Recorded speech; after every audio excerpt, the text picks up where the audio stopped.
Hello, everyone. You're welcome to the Women Lighthouse podcast. This is a community for purpose driven women who desire to live their dreams and aspirations.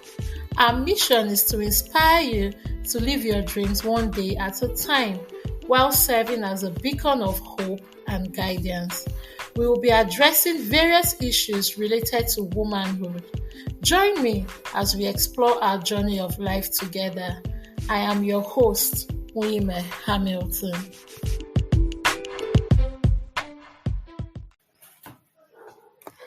Hello, ladies. You're welcome to another episode of the Women Lighthouse podcast. It's so great to have you listening today. Today, we're going to be discussing a very crucial topic with regards to managing our emotions, and that is anger management. As women, how do we manage anger? Anger management is a very essential aspect of a woman's emotional well-being. So, women handle anger in different ways. In today's discussion, we'll be having a woman just like you tell us about her experience with managing anger and the progress she has made in her journey with anger management. She'll be telling us more about the triggers of anger and coping mechanisms in handling the emotion of anger. So it's not an episode you want to miss. Stay tuned.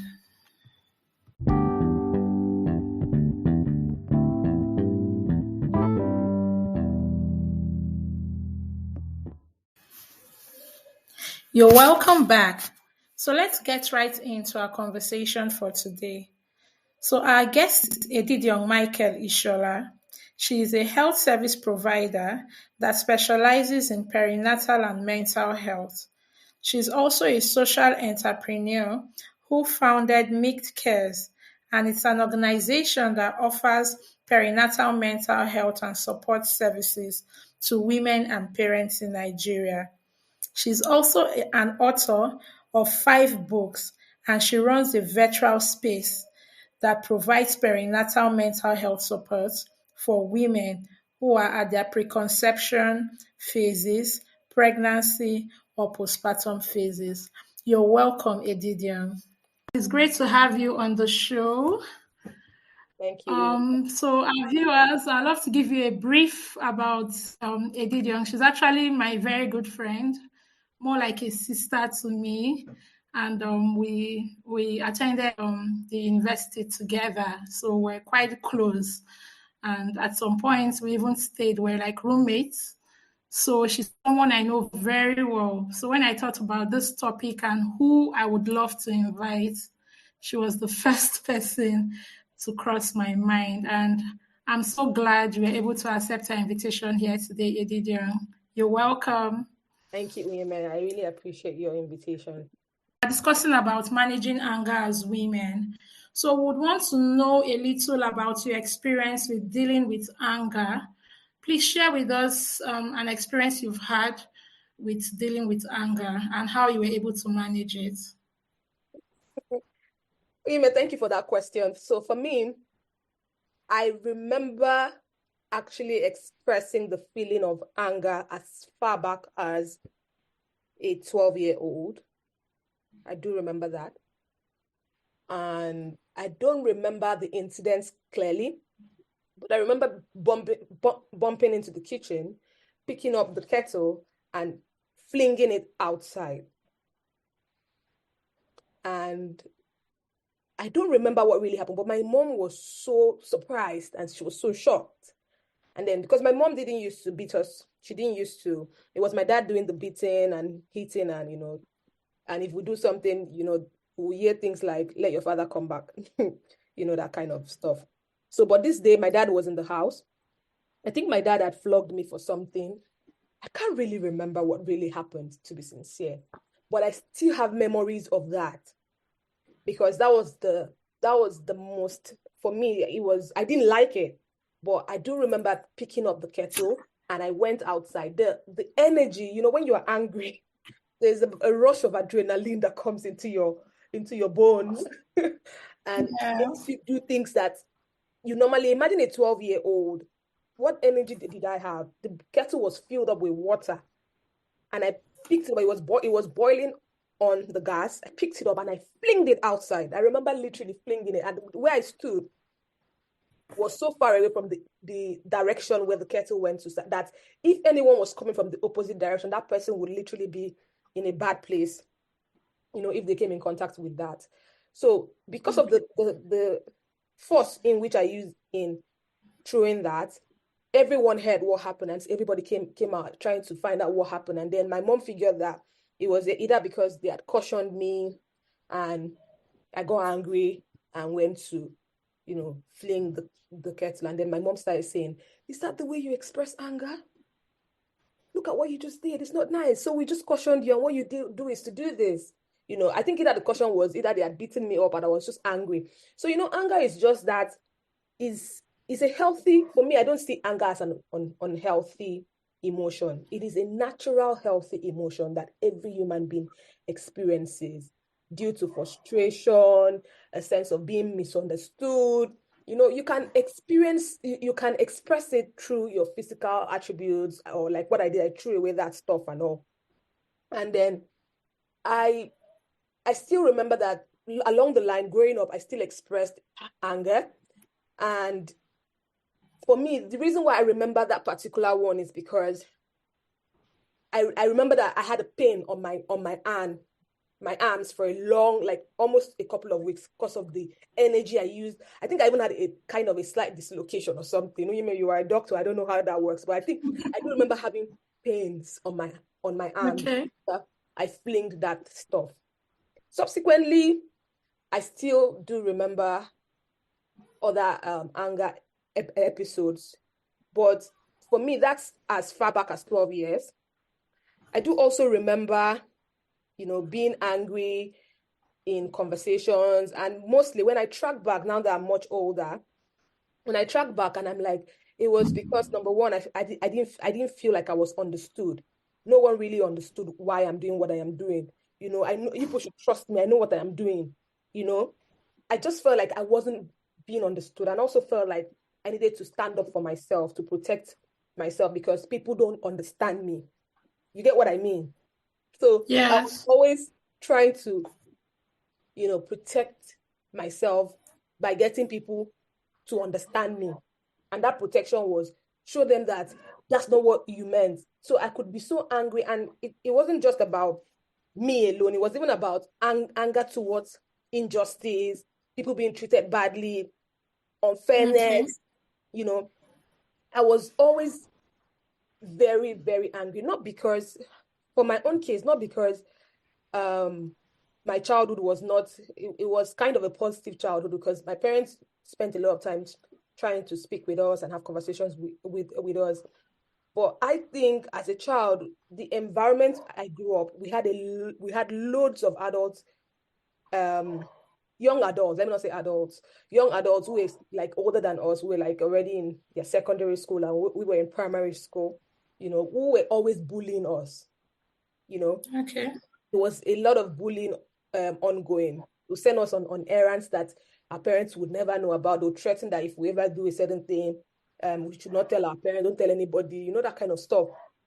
So Yeah. even though we still managed to have that conversation with our parents, but they didn't have, because my parents were busy professionals at the time. My mom was a young nurse, my dad was a lawyer, so they were always busy. So when we were left alone with housekeepers and all, we were open to relating with our neighbors, and we had those episodes.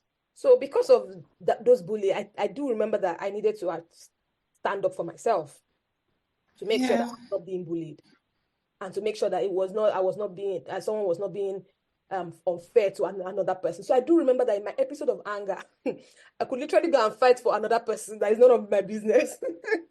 Okay. Like, I know for a fact Um, that that's how it used to be. So when we hmm. talk about anger, it's not necessarily just about your feeling of your expression of how you feel, of you being misunderstood, your person being attacked. It could also be in relation to how you think that people are not being treated fairly, or how you think that you are not yourself, you're not being treated fairly, or just that the way you perceive a particular situation. Because anger Okay. doesn't just happen. If you perceive Yeah. that situation as an attack on you, or unfair treatment, or it's the way you perceive it. That's just what it is. That's the expression that we see. You get? If you feel like, Yes. I do remember, let me give you an instance. So working as a team lead for my organization, Make Ed Cares. So we have people who work for us. I have two very active social media managers, and God bless them, they're putting in a lot of work, you know. And there was a conversation ongoing that was about, first of all, I'm not that, let me clear this, let me clear the air. I'm not in that space anymore because I've evolved and Yeah. learned to Very be true. emotionally more intelligent. I've learned to Mm, not make everything revolve around me. Everything mm, back then. So the problem with anger is that you get angry about things because you feel like everything, the world revolves around you. You have to be Jesus to stand up for people. You have to, no one should talk to you in that manner. Why should they disrespect you? Why should they misunderstand?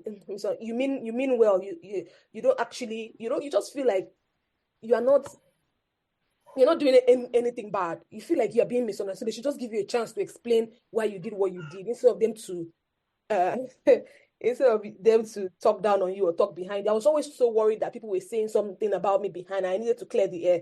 And when I'm about to clear the air, I start shouting. I start, making a fuse out of it. I remember, I think it was in youth fellowship back then. I remember, okay.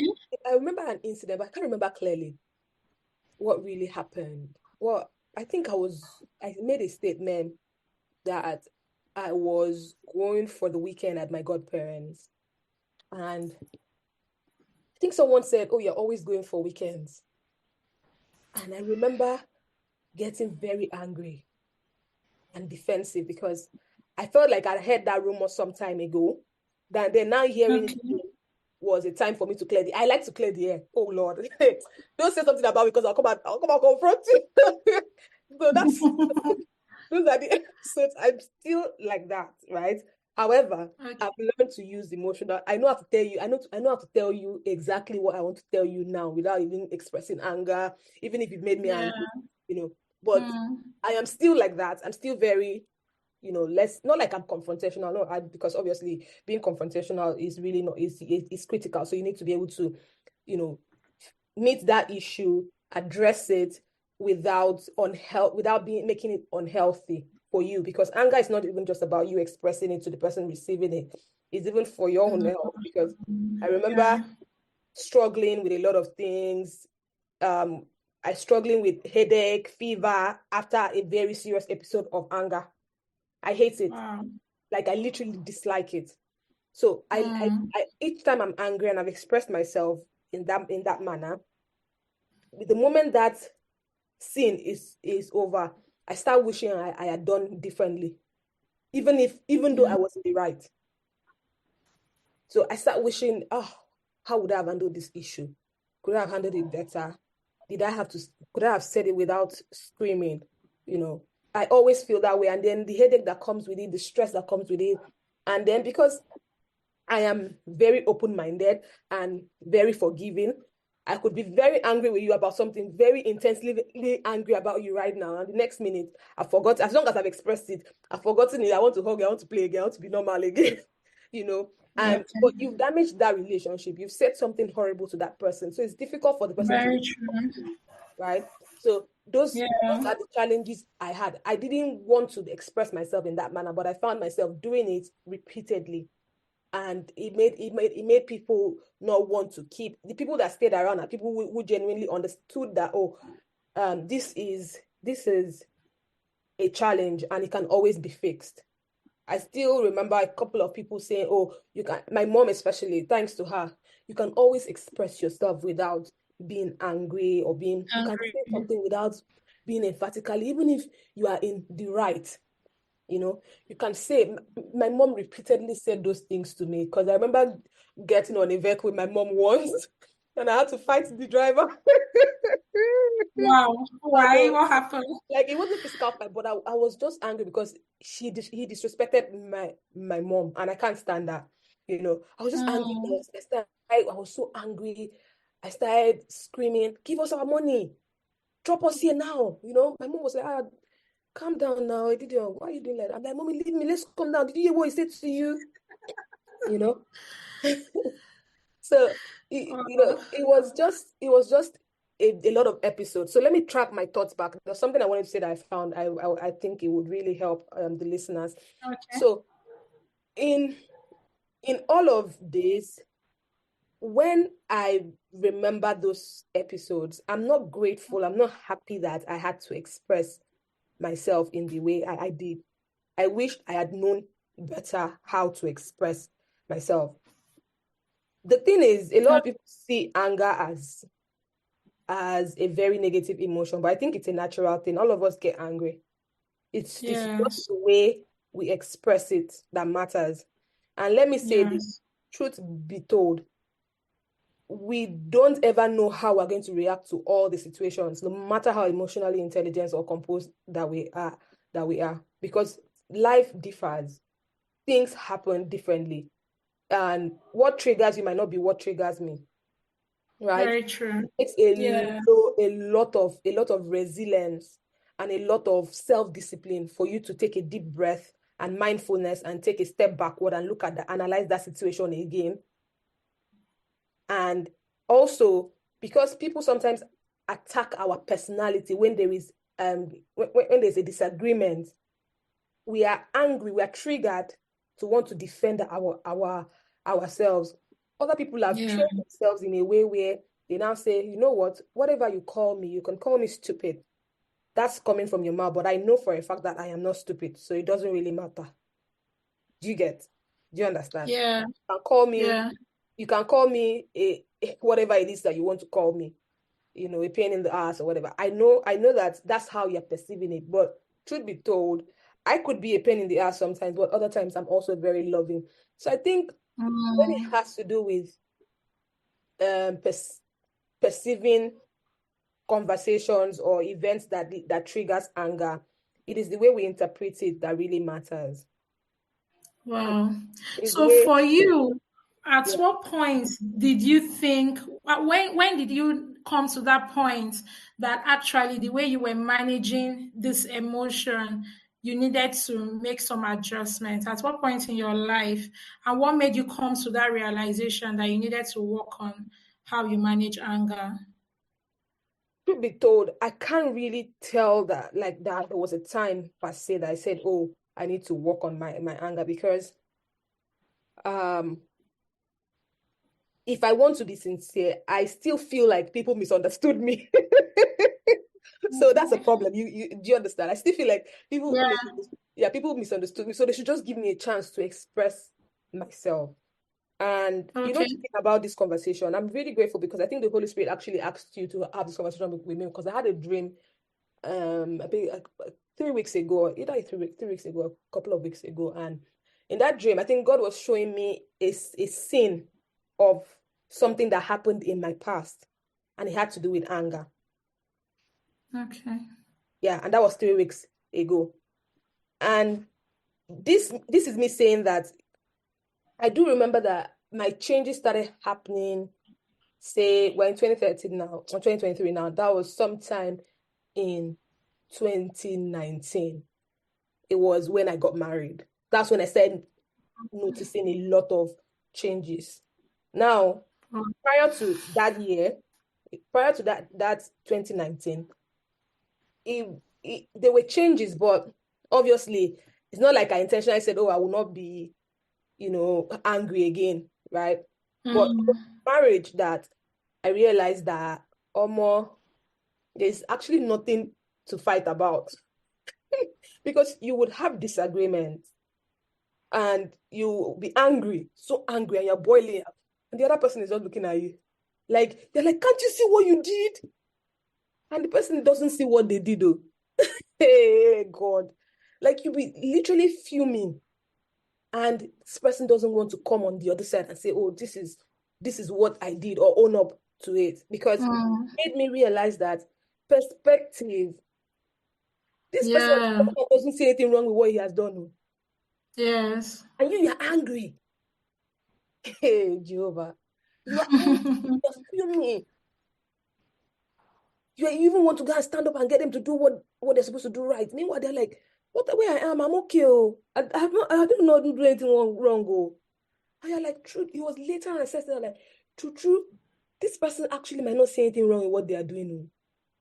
Yeah. And the moment that illumination came, I started saying, okay, because at the end of the day, it's you that is stressed emotionally. It's you that has physically expressed your anger. It is you Very that will have true. headache. It's you that will have The essential receiving fever, end. Yeah. chills and all. And you find out that Mm. it starts serving as a sense of stress for you Mm. in Yeah. some ways. It might not affect the only time, like I'm going to say this, the only time anger eventually, for me, I didn't have a part in my life where anger affected my day-to-day life. But if you're listening Okay. and you get to a point where you know that anger is affecting your relationships, it's affecting your day-to-day life, every day you can't find yourself going along without getting angry in a day. Things are getting you angry. My advice would be channel Mm. that anger into making money. Find the solutions for those things and start making money out of them. That's what. So, seek professional help to guide you Yeah. on how to get through your mindfulness, because like I said, mindfulness has to do with the way you interpret the situations, your thought processes, how you Yeah. think that everything must revolve around lands on your lap. No, you're not Jesus Christ. Every only person that the world revolves around is Jesus Christ. Really, like you do you understand? I think that was my major challenge. Yeah. So for me, Yeah. the defining time had to be in marriage, and Okay. I'm still a work in progress. I would not say I am there. One of the things I always like to tell people is that if you are working on becoming a better person, it might not be anger, it might just be a self-discipline decision that you decide to make for yourself. It might just be you taking on new learning processes. It might just be something that Mm. will require you to employ self-control. I would like to say that even if you think that you will get to a point of perfection, it's never going to be possible because we are human beings. It's not going to Very be true. possible, no. So you only, are better than you were yesterday, you know. And when you find yourself slacking, you know, give yourself a pat on the back and try again. Make sure you don't lose focus on your goal and who you really want to be. I'm so proud of Yeah. myself because people look at me in my communities and they say to me, I've never known someone so emotionally intelligent. I laugh. Oh my God, let them come back to ten years ago. No, even till now, I still have those struggles. I still struggle in between. I'm better off 10 years ago. I'm better off 5 years ago. I'm better off from Yeah. last year. I'm better off 2 months Mm. ago. Yeah. I'm more empathic. I'm more patient. I'm more considerate. I'm more take the step backward and understand the perspective. People don't always have to share your perspective. We all have diverse Yeah. perspective. We all have Yeah. in short, the moment I realized that everybody has a good intention. Everybody has a good intention. No matter, in short, the person that is Yeah. doing it bad will explain to you that the reason why I'm doing this thing is because of this. They have intentions. Sometimes people are not There's even, always a reason behind our yeah. actions, right? Sometimes people are not even out for you. They just want to be them.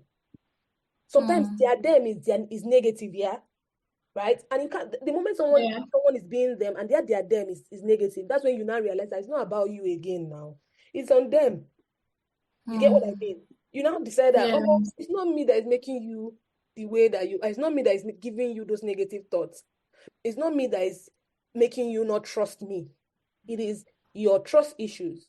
It's not me that is making you be verbally abusive towards me. Or it's not me that is making you not be able to hold a conversation without attacking my person. It's you that have refused to evolve and grow. Because if you get to a Yeah. certain state of maturity and growth, you realize that talk about a phone without having to divert and talk about a pen. You can focus on that phone and address the issue of the phone without affecting or puncturing. Bible says, it says, let your words be seasoned with salt, so that it can minister grace. That word, one of the things that I'd like to say is that those particular lines always reminds me all the time. Like it's always at the back of my mind. Now that you said this thing, did it minister grace? That's why I'm always very quick to apologize. The moment someone said that thing you said, I'm like, oh my Lord, I'm so sorry. I didn't mean to attack your person.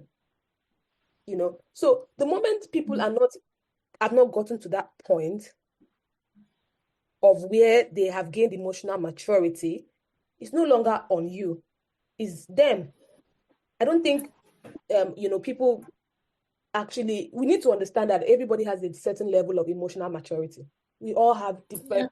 And so if you are more emotionally matured, you are wasting your time expecting emotional maturity from somebody who's less emotionally matured. And that way, it will reduce the trigger of anger.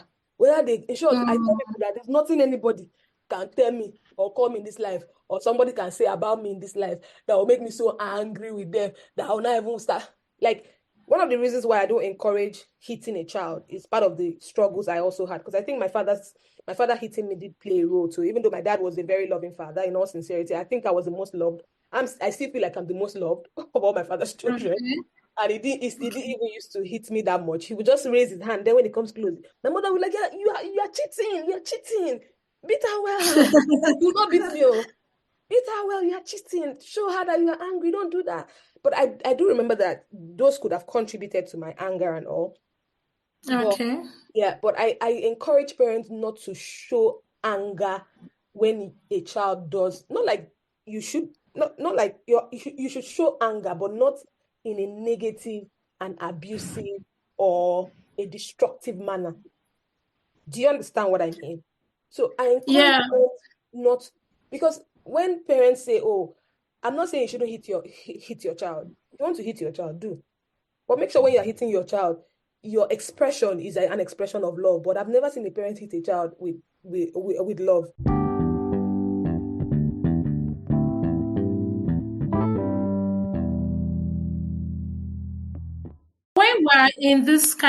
When you're in this kind of situation where you are in the heat of anger, what's the best thing to do at that point in time when you're very angry Mindfulness, and you don't want to mindfulness, respond? What do we do mindfulness, in mindfulness. practical terms?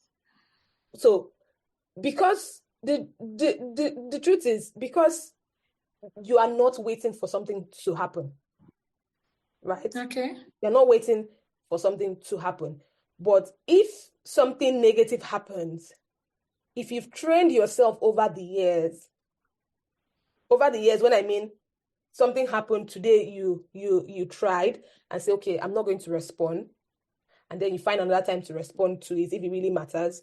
And then another day, you're angry and you respond again. Then eventually you start realizing that it's not everything that you have to respond to. So when you're about to respond to those things, you can take deep breath. Yeah. And let it go first. Sometimes people do that and it's like, can you just say what you want to say? Say it. And they are triggering you more, they are puncturing you more. They want you to talk, and then you just find yourself, you just burst out. No. I know it's difficult. Hey God, I know it's difficult, but you're taking a deep breath. They're like, oh, and then you shake your head. And they're like, why you don't shake your head on me? Say what you want to say. It has happened to me. Oh, this is I'm telling you. You know? It happened to you. Say what you want to say. Don't shake it on me. The person is, at that point, you realize that the moment you do that, the moment that person did that thing to me by saying, say what you want to say, you're shaking your head, I just realized that, oh, this one is looking for who to feed off their negativity. Yes. I just practiced. The moment that happened, mindfulness happened. And I took a step backward and asked myself, okay, is this thing really important? What are we dragging about? Is it going to bring money into my pocket? Is it going to make me feel better or not? Like immediately, a plenty thoughts just come, and immediately I just let go. Everything just drops. That power is over. It has Okay. happened repeatedly. And then I asked myself, why does it really matter? Like, why does it really matter that I have to prove a point? Right? Like, does it really matter? Do I have to win this fight? Not in way with they win. When I am not David. If not Goliath now, I go say, okay, if you want to win. Okay, so what am I trying to win? And like I think it's maturity that happens that makes us start deciding what is important and what is not important. Yeah, very true. Now ask Very yourself, true. because at the end of the day, you regret. It doesn't mean that Actions, I yeah. haven't still expressed myself. You know, when someone keeps puncturing you, poking you, Mm. and you keep ignoring, and then finally you're like, okay, don't speak to me in that manner, and the person punctures you more. You know. So the truth is, during anger, you start saying a lot of things that you're not proud of after anger, And and even a lot of things that you don't that you mean. don't You mean don't exactly, necessarily mean, that you don't yes. mean. You just want to get back at the person because the person had gotten to Yeah. you in some ways, and Mm. you are you are saying things that you cannot even do. I So almost just to delve a little still with regards to handling anger, when it now comes to communication, when we have to communicate in the heat of anger or during conflicts, what's the best way to communicate when angry? okay. So I'm going to answer this question by sharing a story of what happened in my team. Okay. Okay. So because we are 100% online company, and in short, I've never really met any of my team members, and none of them would say that I have expressed any form of emotional immaturity. None of them can say it. Yet they get on my nerves every hey God. Hey, they get on my nerves every time. Like, Okay. but I can't remember showing them any form of negative expression. But there was a day I almost did. One of them did something that was really not nice by her choice of words. I know another thing is for you to understand that people express themselves based on what is happening around them. And Okay. sometimes it's not really who they are. So this person had worked for me for a year plus and she has never disrespected me. But this very day, her tone was very disrespectful. She was very condescending. And I was like, I didn't answer that chat, her message. I didn't answer it. Thankfully, it wasn't a conversation. It wasn't a physical conversation. It was an online conversation. So I had time to take Mhm. a deep breath, think about what to say, and then say it. Respond. And these days, I even use some aiding tools to be able to communicate what I want to say. Like, Okay. it's hard to actually communicate certain things. But sometimes you can use aiding tools to choose your choice of words. You can prompt some Yeah. to explain to you, oh, does this express to yourself without attacking the person, But that's not what I did Mm. that day. But if you're listening to this and you ever find yourself in a position where you have a chance to take a deep breath to respond to an angry situation or a critical situation, you can also use, especially if you have a chance to type, or if you have a chance to speak, if you are in a situation where you have to speak, I advise take a deep breath. Take a Okay. deep breath. But if you are having a conversation, don't send that long message that you will regret. Even if Yeah. you want to send a long message, proofread and proofread and proofread it again. That you're not attacking the person, but the issue.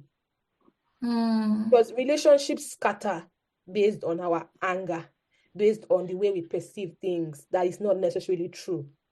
Now, you may have learned over the years that sometimes the way I perceived something that made me, express anger about it was not actually the true sense of it when the person now comes and explains it to me. Yeah. And I realized that, oh, it was me that overreacted. And I realized that, oh, it wasn't even that serious. Some of the things that we stress and stress ourselves about is not even that serious.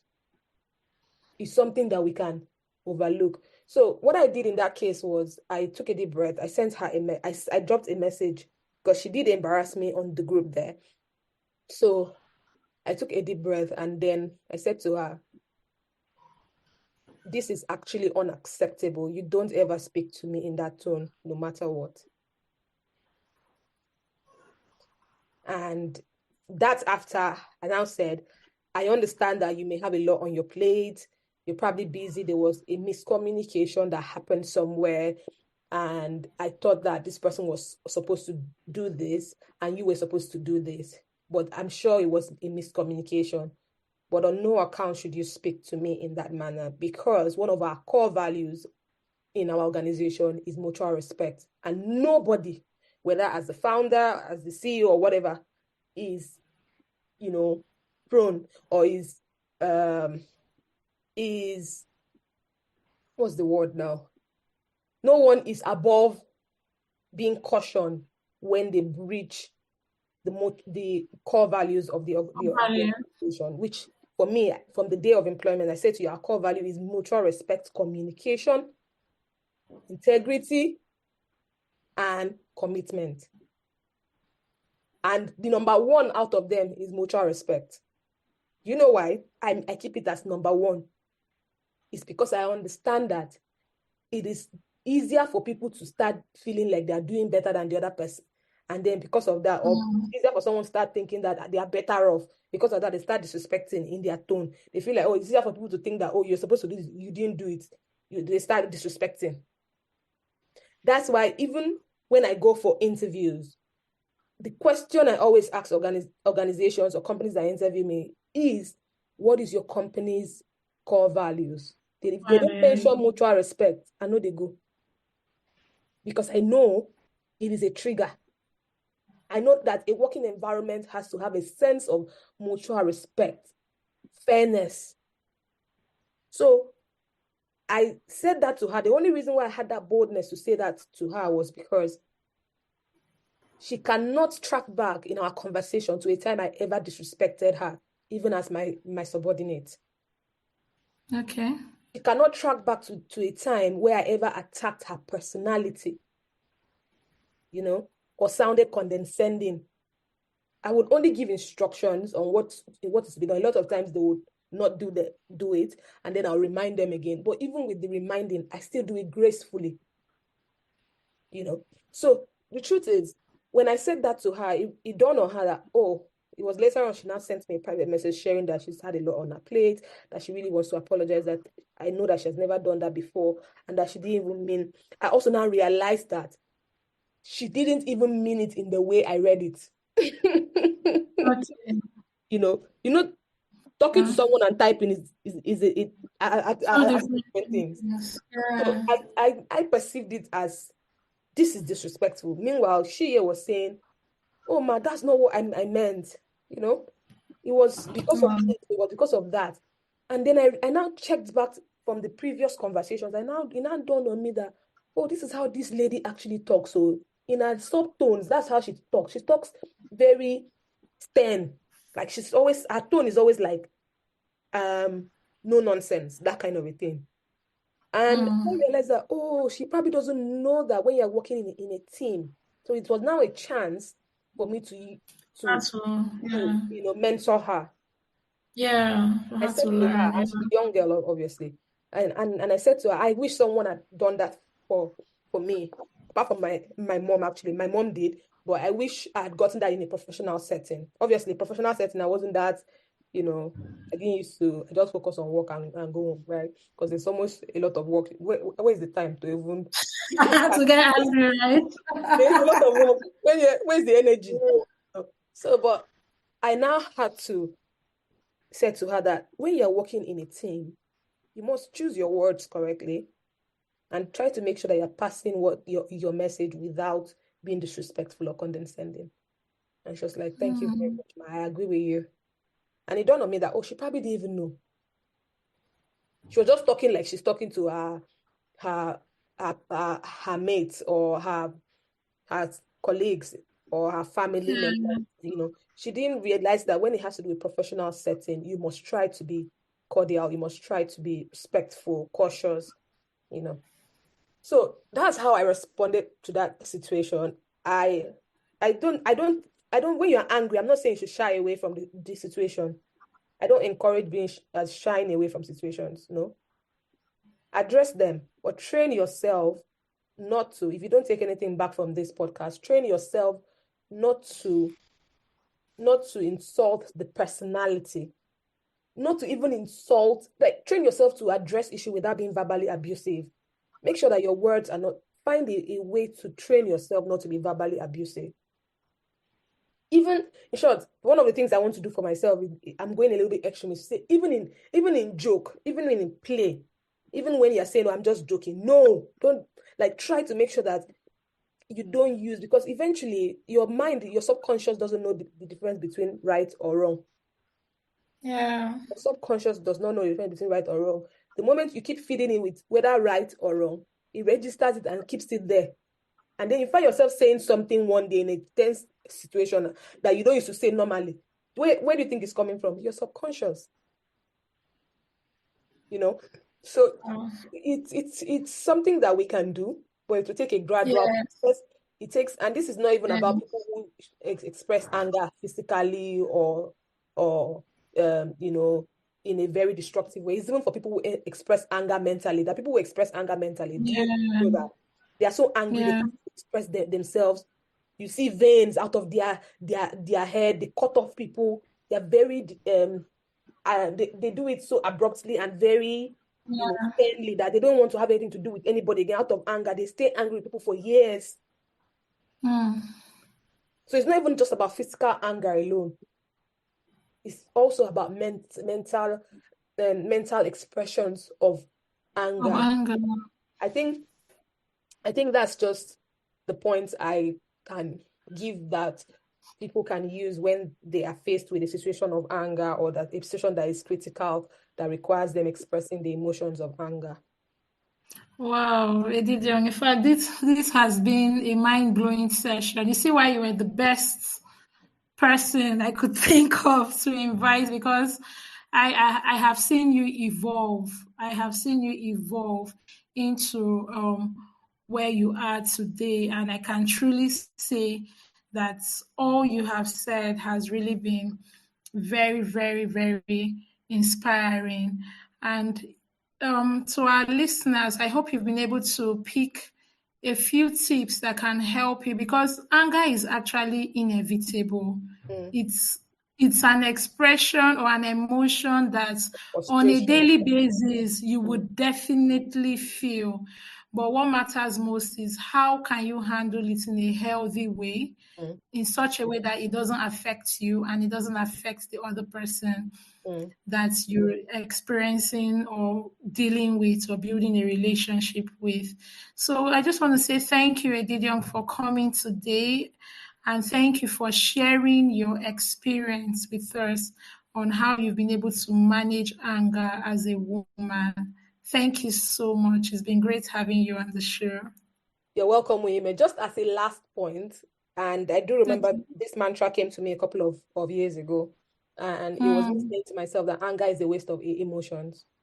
And that was born a lot of times when I say, people are like, "Hello, what are you saying? We cannot do without anger." I agree. But I'm saying anger is a waste of emotion, because every time I got angry, I realized that I had wasted that expression, because most of the time, 90% of the time, it was my perception. It was Yeah. it was me, misunderstanding a situation. It was me going overboard. It was me trying to prove a point that was not really relevant. I didn't have to. Even in short, I say this to people: unless it is life threatening, don't ever put yourself in a position where you have to be so angry that you start feeling feverish, start feeling angry, or you start having this heart race and all of that. Don't ever put yourself in that situation. No matter what happens in life, there is always a way to resolve it without expressing anger in a negative way. Yeah. Express your anger, but in a positive way. And Mm. negative anger, let me put it that way, let me not say anger in itself. Negative anger is a waste of waste of emotion, and it's a waste of a chance for you to be able to Yeah. handle an issue appropriately, a chance for you to handle that issue that you even learn from. When you're angry, you don't learn from these situations. But when you are able to take a step backward, you learn. You know that, like the case that I told you, I realized that Mm. this person was just trying to poke me. It was at my place of work. This person she's not confident in herself. She was just trying to poke me. That was how I learned. I had a upper hand. So I left, I walked over and I left. So each time she does that, I'm like, oh no, I'm so sorry for you. I wish. Oh, so it's empathy. And now deal with her from the place of empathy. I wish. Yeah. I wish this person can be emotionally intelligent. Hey, yeah. That's how I deal with the person. Because I took a step backward. So you get a chance to learn how to deal with Mm. situations. But when you express anger immediately, no chance for learning. You brutal everything. You scatter everywhere. That's it, women. Oh, thank you so much. Thank you so much, Edidian. So that's going to be it for our episode today. I believe you've learned something from this inspiring episode. So you'll be joining us next episode where we'll be discussing on another emotion and how to manage it.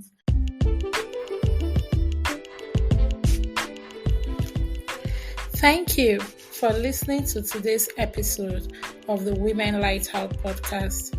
I hope you were inspired to keep taking steps towards living out your dreams. If you enjoyed this episode, we encourage you to share it with other women and leave us a review on our social media platform, which is in the description box. Also, feel free to subscribe to our channel to get notified of new episodes. Till I come your way on our next episode, keep living, keep dreaming. Bye for now.